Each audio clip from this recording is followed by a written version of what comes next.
I've been living in the Philippines for over 5 years now. We'll just talk today about 7 things that Filipinos do totally different than Americans.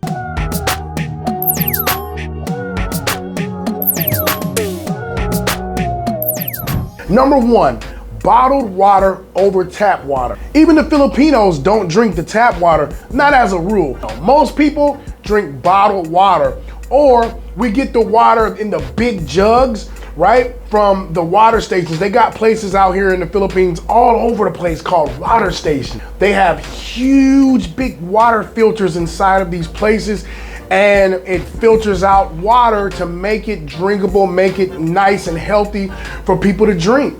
Okay, and you go in there, you just, go to the filling station, the water refill station, get your water, and that's what you give to your family as far as a viable and healthy water source. When I first came to the Philippines and we were in our little condo where we were gonna live at, the first thing I did was grab a glass and turned on the tap water and got some water and started drinking it. Queenie said, "No, what are you doing?" I said, "Damn, calm down, I'm just having a drink of water." She's like, "Babe, we don't drink the water out of the sink." So they have water or tubig delivery trucks, right? That just bring water straight to your house. Okay, you can have it set up, like every 3 days, they'll come and bring water in these big jugs or whatever, okay? They'll bring water to you, and yeah, man, that's just the thing here, man. That's just how it is. The Philippines is already a poor country, man, so it's really looked down upon when you waste. When you waste, when you, especially food. Okay, the way that it works is this. We'll have breakfast, right? And there will be some leftovers from breakfast or whatever that we didn't eat. Guess what? We don't throw that away. No, that food is repurposed, right? Around lunchtime, the people in my house, they'll pull that food out, warm it up, eat it again. Yeah, we don't waste nothing out here. Are you crazy? I like Paxil better than the actual lechon. Damn, y'all gonna be mad at me for that. Don't be mad at me. But everybody, has a different taste. I really like the Paxil better, but this gives me a perfect example of what I'm talking about. What is Paxil? Paxil is the leftovers from your lechon. You might have a huge birthday party and you got lechon and everybody's stabbing that lechon and breaking it up and crunch. Happy birthday, I'm so happy. And I'm getting the lechon stuck in my teeth and I'm doing it. Damn! Right? We had a great night. Now, what's left over from that lechon the next day, if you have a Filipino in your house that really knows the Filipino way, they will be making Paxil that morning for breakfast. Am I right, Queenie? And it's delicious. There's another trait that I learned in the Philippines, and it's like they don't want to eat the last piece.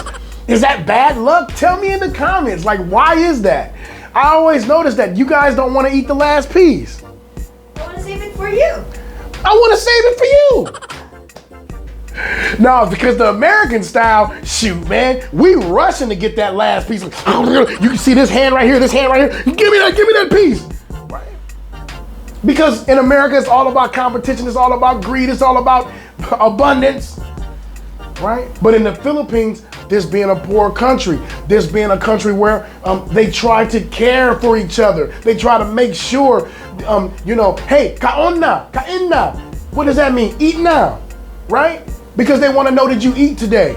It's hot as hell outside. Did you have some rice in your stomach today? Kaon na. That's the first thing that they say when you come over to their house. Kaon na. Now I'm saying kaon because I live in Mindanao and we speak Bisaya. But kain na, right? Makain, right? That's Tagalog. But either way, it's someone telling you to eat. They want to make sure that you eat. They want to make sure you're okay, right? And so when you have that bowl and that last chicken nugget is in there, nobody wants to eat it. Now this one trips me out, right? Now I don't know if this is a Mindanao thing or a Philippine-wide thing. Every time, that I get soda or that the family brings soda to my house, it's in a freaking glass bottle, a reusable, recyclable glass bottle. Now, I haven't seen these type of bottles in America since the 80s, okay? In America, they always, as far as soda goes, they always use plastic 2-liter bottles. Not in the Philippines. Oh no. Matter of fact, her family told me they don't like the plastic bottles. They said they feel like when you buy Royal at the supermarket in the plastic bottle, it don't taste the same as in the glass bottle. I said, what? Ain't it the same thing? No, it doesn't taste the same. Are you guys serious? Yeah, we like the glass bottles because it tastes better.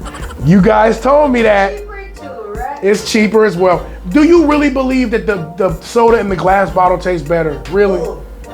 So there's It's more bubbles. See? They feel Have like you noticed that? it tastes the same to me. Damn. But I'm American. I'm just a dumbass American. Damn. No, but they, and at least my girl's family, they feel like the soda from the glass bottle is more bubbly, it tastes better, and plus, it's cheaper. And they always, after they're done using the bottle, they put the bottles outside of the house. I hear them putting them outside. Clink, clink, clink, clink, clink, clink.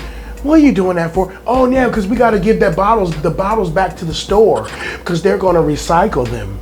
Damn!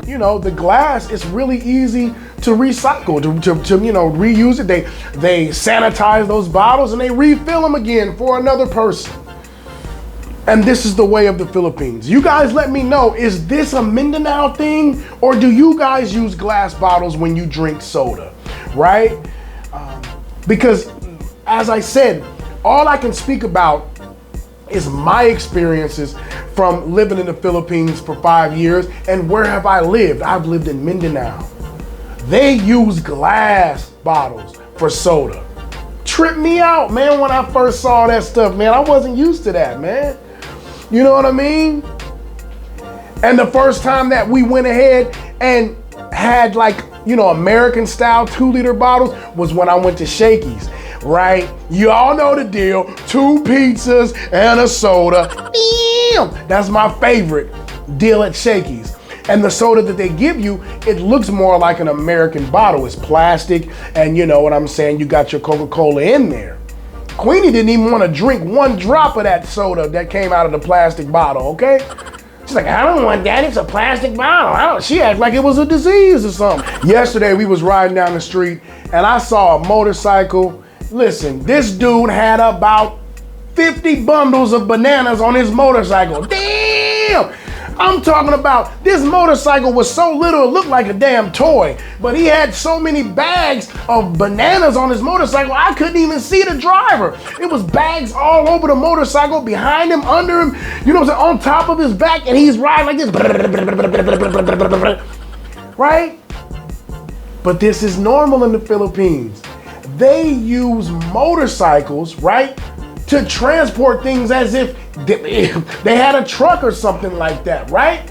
As I said, this load of bananas that this motorcyclist was carrying, dude, that could have fit in a truck, bro. It was so many, but he, for some way, still stayed balanced. There's tons of bananas on this side, there's tons of bananas on this side, they're just hanging out, and he's just riding. And that's not the first time I've seen that. They use motorcycles here for anything and everything. You'll see entire families of people on motorcycles. 1 rider and 5 people on the motorcycle with them. I'm not bulling. Now, is this the safest practice in the world? No, probably not.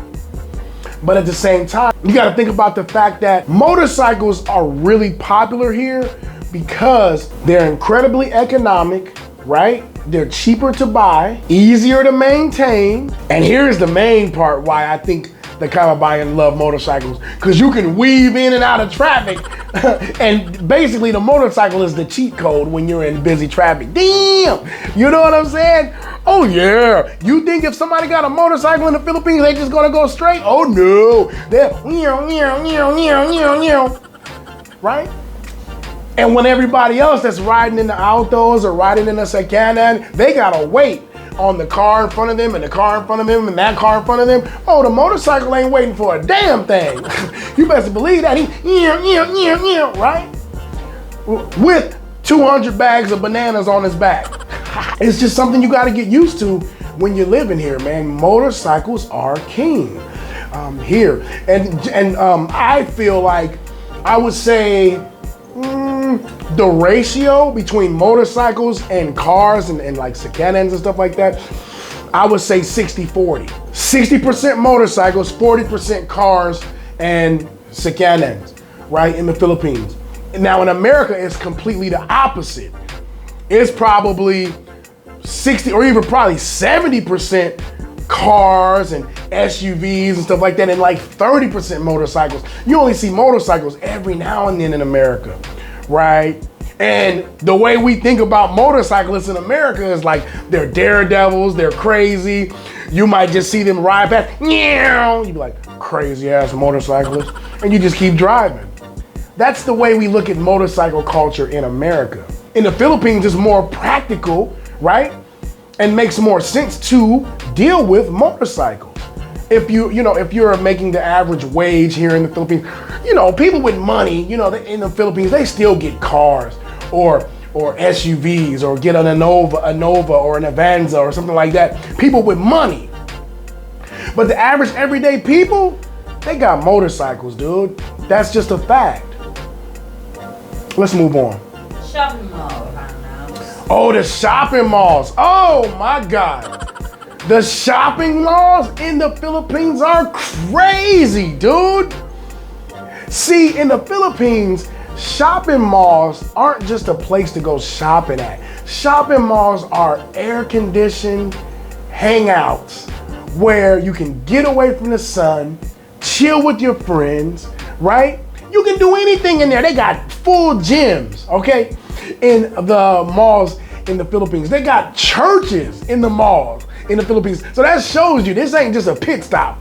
People be in these malls for hours. And so on Saturday afternoons, ain't nowhere to park at the mall, okay? You get up there, I'll be just like driving, damn, I ain't got nowhere to park. I end up parking way in the woods somewhere just to go ahead and have a place to park my car because it's that packed on Saturdays at the mall. Everybody wants to go there. Everybody wants to be there and chill there. Malls were really popular in America in like the 80s and the 90s, right? But now it's to the point that anything people shop for in America, they just go on Amazon. They don't give a damn about no mall no more, okay? And if they do go to the mall, it's just in and out. As a matter of fact, a lot of malls in America are closing down, believe it or not. As opposed to the Philippines, malls are opening up all over the country. Pasalubong. Well, let me give you an example of a pasalubong, okay? Here in Iligan City, where we live, Iligan is known for its peanuts. That's pretty messed up, huh? Peanuts, damn! But that's what Iligan is known for, it's peanuts. Anytime somebody goes to Iligan, they are expected to get some of those peanuts and bring them back home. Like say you live in Manila. Chittings, right? That's the name of the company. Say you live in Manila and you go to Iligan or whatever, right? Well, when you come back, people are going to expect you to have some Chittings peanuts, right? Or say you go to Cagayan de Oro from Iligan, right? Well, Cagayan de Oro is known for their soft yema cakes. So when you come back home, everybody's going to be expecting, did you bring some yema cakes back from Cagayan? What's up? Pasalubong. See? Every place in the Philippines is known for their own special pasalubong. And you are expected, if you go to that place, to get a pasalubong and bring it back to your family and friends.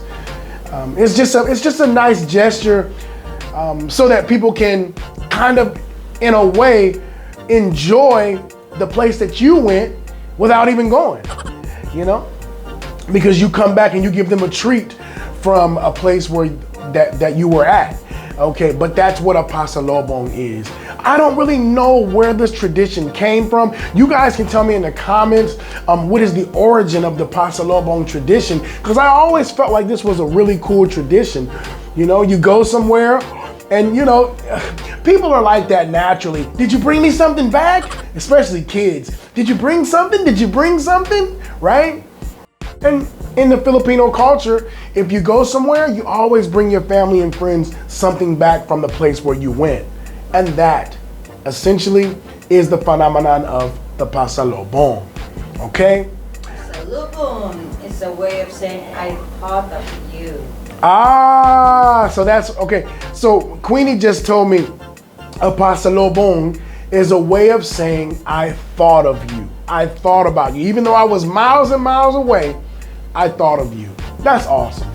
That's cool. Let's keep going.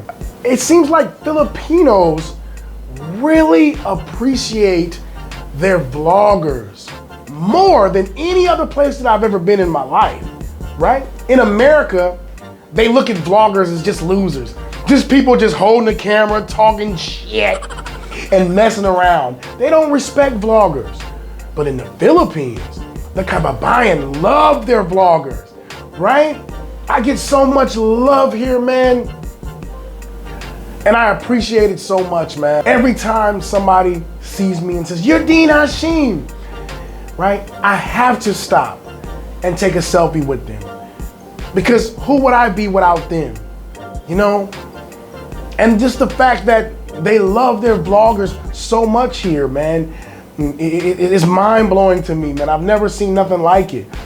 You know, what I figured out, though, is that it seems as though in the Philippines, the vloggers are the superstars. In the Philippines, phone usage is one of the highest in the world. Texting, you know, watching videos, streaming, stuff like that. So a lot of people aren't really watching TV like that. They're watching their phones. And those are the people who they, you know, become accustomed to looking at. Those are the people who they look up to. Those are their stars. Those are their heroes. The vloggers, the people on social media. And, you know, I never seen nothing like it, man. You know, because in America, just to get somebody to think that you're famous, you gotta be a famous big ass movie star or something like that, right? And that's when they'll start asking for a picture or asking for your autograph and stuff like that. A vlogger? They're like, who cares? He's just a vlogger, right? Nah, man, in the Philippines, they love their vloggers. Especially if you're a vlogger that is bringing positivity to their country. If you live here and you bring positivity to the country, you bring awareness to the land of the kababayan, right? And you explain to the world how beautiful this place really is, you know, and listen, the people are gonna love you, man. And everything that I talk about on this channel, of course, is my opinion, you know what I'm saying? But the Philippines changed my life. So what can I say besides positive things about this place? I feel like, you know, the people really appreciate that, man. And they show me a lot of love, man. And I appreciate that because why? It gives me an incentive to keep going. And so that's what I do. But yeah, man, Filipinos love their vloggers, man. And I love you guys back. But yeah, man, this was just a quick video to just show you, you know, some differences, man, of the way Filipino people do things, man. And if you're coming to the Philippines, you might want to check this out and learn and check out my other videos where I explain to you how it works here in the Philippines. Okay, so until then, like, comment, subscribe, share, do all that shit. I'm outie.